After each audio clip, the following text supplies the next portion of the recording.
congratulations, you have learned React. And this is actually, I would say I taught you probably 95% of what's useful about React and probably 80% of like all of React. And this is actually one of the things I like about it is that you can keep all of React in your head, right? It's a fairly small library in terms of just raw concepts to learn. Whereas this was my criticism of Angular when I was working with it.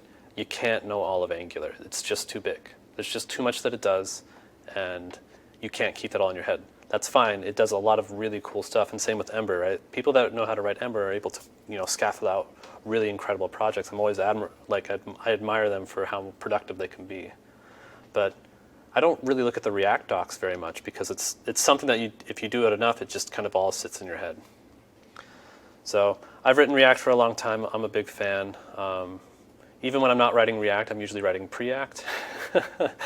So previous versions of this course, I taught what Preact.js is. It's something probably worth checking out. I'm not going to teach it today because Preact always lags behind React a little bit, and so they're still not ready with hooks. Last time I checked, they might be now. But if you want to write React but have it only use 3 kilobytes instead of 35 kilobytes, Preact will do that. So it's a smaller, typically slower library like once it's executing, but it's also faster to download. So this is really useful if you're like trying to target like 2G networks and stuff like that. And the good news is it works almost exactly the same way. It's actually to the point where oftentimes you can actually just drop in Preact, which is pretty cool. And it'll just work.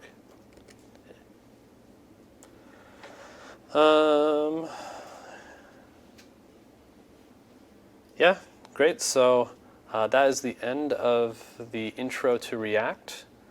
This was so fun to teach this again. It's my favorite workshop to teach, hence why I've done this 5.5 times. And I'll probably be back again if they don't throw me out. It's pretty slow to update as well, in the sense of like the React of 5 years ago is still pretty similar to what we write today. And yeah, I think it's a good way to write a project. So there's a lot of good places where you can go from here.